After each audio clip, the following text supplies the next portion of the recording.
ರಾಜ್ಯದಲ್ಲಿ ಕಾನೂನು ಸುವ್ಯವಸ್ಥೆ ಇದೆ ಅಂತ ಹೇಳೋ ಪರಿಸ್ಥಿತಿಯಲ್ಲಿ ಇವತ್ತಿಲ್ಲ. ಪೊಲೀಸರೇ ನಮ್ಮ ರಾಜ್ಯದಲ್ಲಿ ಒಂದು ರೀತಿ ಪೊಲೀಸ್ಗೆ ಬಹಳ ಗೌರವ ಇತ್ತು. ಈಗ ಪೊಲೀಸರೇ ಕಳ್ಳರಾಗ ಹೊರಟವ್ರೆ. ಕಳ್ಳ ಪೊಲೀಸ್ ಆಟ ಇದೆಯಲ್ಲ, ನಾವೆಲ್ಲ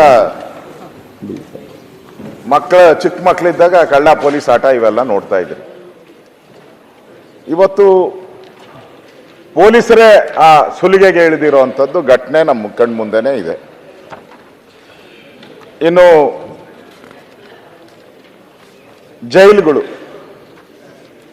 ಜೈಲುಗಳೆಲ್ಲ ರೆಸಾರ್ಟ್ಗಳಾಗ್ಬಿಟ್ಟವೆ. ಈಗ ನಿಮ್ಗೆ ಆರಾಮಾಗಿ ಈ ಎಲ್ಲ ಮರ್ಡರ್ ಮಾಡಿರೋರಿಗೆ ಅವ್ರು ಅಲ್ಲಿ ಇಲ್ಲಿ ರೆಸಾರ್ಟ್ಗೆ ಹೋಗೋ ಅವಶ್ಯಕತೆನೇ ಇಲ್ಲ. ಪರಪ್ಪನ ಅಗ್ರಹಾರ ಕೊಟ್ಟೋದ್ರೆ ನಿಮ್ಗೆಲ್ಲ ಫೆಸಿಲಿಟಿನೂ ಕೊಡ್ತಾರಲ್ಲಿ. ಪೇಮೆಂಟ್ ಅಷ್ಟೇ, ಎಷ್ಟು ಕೊಡಬೇಕು, ಎಷ್ಟು ರೇಟು. ನೀವು ಅಲ್ಲಿ ವೆರೈಟಿ ಇದೆ. ಏನು ವೆರೈಟಿ ಅಂದರೆ, ನೀವು ಯಾರು ಪಿಕ್ ಪ್ಯಾಕೆಟ್ ಇವೆಲ್ಲ ಮಾಡಿರ್ತಾರಲ್ಲ ಅವರೆಲ್ಲರಿಗೂ ಒಂಥರ ಲಾಡ್ಜ್ ಫೆಸಿಲಿಟಿ. ಲಾಡ್ಜಲ್ಲಿ ಏನು ಫೆಸಿಲಿಟಿ ಕೊಡ್ತಾರೋ ಅಷ್ಟು ಕೊಡ್ತಾರೆ. ನೀವು 4-5 ಮರ್ಡರ್ಗಳು ಮಾಡಿದ್ರೆ ಅವ್ರಿಗೆಲ್ಲ ರೆಸಾರ್ಟ್ ಫೆಸಿಲಿಟಿ. ನೀವು ಅಂತಾರಾಷ್ಟ್ರೀಯ ಕುಖ್ಯಾತಿ ಟೆರರಿಸ್ಟ್ಗಳಾದರೆ ಅವ್ರಿಗೆ 5 ಸ್ಟಾರ್ ಫೆಸಿಲಿಟಿ. ಇದು ಪರಪ್ಪನ ಅಗ್ರಹಾರದ ಗತಿ. ಆ ಗತಿಗೆ ಇವತ್ತು ಜೈಲು ಬಂದಿದೆ. ಇವತ್ತು ಹಲವಾರು ಪತ್ರಿಕೆಗಳು ಎಡಿಟೋರಿಯಲ್ಸ್ ಬರೆದಿದ್ದಾರೆ. ಆಘಾತಕಾರಿ, ಅಕ್ಷಮ್ಯ ಎಡಿಟೋರಿಯಲ್ಗಳು. ಬಿಜೆಪಿ ಏನೋ ಆಪಾದನೆ ಮಾಡಿದ್ರೆ ಇವರೇನೋ ತಲೆಯಲ್ಲಿ ಏನೋ ಇಟ್ಕೊಂಡು ಕಾಮಾಲೆ ಕಣ್ಣು, ಆ ಕಣ್ಣು, ಈ ಕಣ್ಣು ಏನೇನೋ ಹೇಳ್ತೀರ. ನಾನು ಪತ್ರಿಕೆಯಲ್ಲಿ ಬಂದಿರುವಂಥದ್ದು ಆಘಾತಕಾರಿ, ಅಕ್ಷಮ್ಯ ಅಂತೇಳಿ ಬಂದಿದೆ. ಜೈಲು ಸಿಬ್ಬಂದಿಯೇ ಕಳ್ಳರಿಗೆ ಸಹಾಯ ಮಾಡುವಂತ ವ್ಯವಸ್ಥೆಯಲ್ಲಿ ತಾಮುಂದು ನಾ ಮುಂದು ಅಧ್ಯಕ್ಷರೇ, ತಾಮುಂದು ಅಂದ್ರೆ ನೀವು ಅರ್ಥ ಆಗಿಲ್ಲ ನಿಮ್ಗೆ. ಇಲ್ಲ, ಆಗಿಲ್ಲ.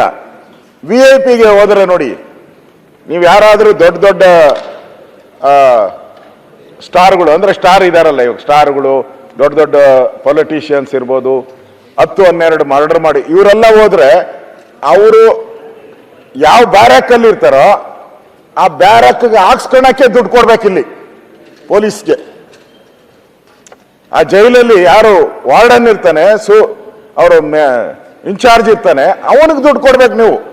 ನಾವೆಲ್ಲ ಹೇಳಿದ್ರಿ ಇಲ್ಲೆಲ್ಲ ಪೊಲೀಸ್ ಸ್ಟೇಷನ್ಗೆ, Upparapalli police station, commercial street police station, ಇದೆಲ್ಲ ತೂಕ ಜಾಸ್ತಿ, ವೆಯ್ಟ್ ಜಾಸ್ತಿ ಅಂತ ನಾವು ತಿಳ್ಕೊಂಡಿದ್ರಿ. ನನಗೆ ಗೊತ್ತೇ ಇರಲಿಲ್ಲ ಇಷ್ಟು ದಿನದಿಂದ.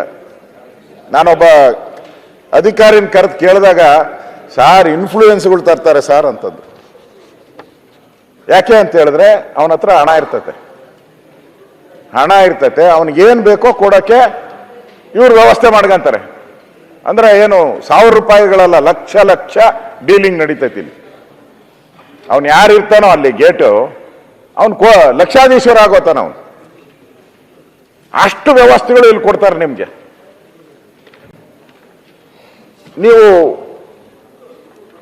ರೌಡಿ ಶೀಟರ್ ಗುಬ್ಬಚ್ಚಿ ಸೀನಾ, ಅವನು ಮಿನಿಮಮ್ ಒಂದು 5-6 ಮಾಡಿರ್ಬೇಕನ್ನೋ ಮರ್ಡರು, ಗೊತ್ತಿಲ್ಲ ನನಗೆ. 5-6 ಮೇಲೆ ಇರ್ತೈತೆ ಅವನು, ಆ ರೇಂಜ್. ಅವನಿಗೆ ಹೆಸರೇ ಗುಬ್ಬಚ್ಚಿ ಸೀನಾ. ಅವನು ಜೈಲಲ್ಲೇ ಬರ್ತ್ಡೇ ಮಾಡ್ತಾನೆ. ಆ ಕೇಕ್ ಮೇಲೆ ಗುಬ್ಬಚ್ಚಿ ಸೀನಾ ಅಂತ ಬರ್ದವ್ರೆ.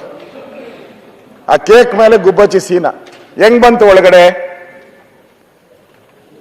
ನಾವೆಲ್ಲ ಹೇಳ್ತೀರಿ, ಏನಪ್ಪ ಜೈಲೊಳಗಡೆ ಹೋಗ್ಬೇಕಾದ್ರೆ ಎಲ್ಲ ಚೆಕಿಂಗು, ಸ್ಕ್ಯಾನಿಂಗು.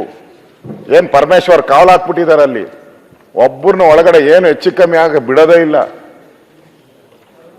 ಹಂಗೆ ಹೋಗಕ್ ಸಾಧ್ಯನೇ ಇಲ್ಲ.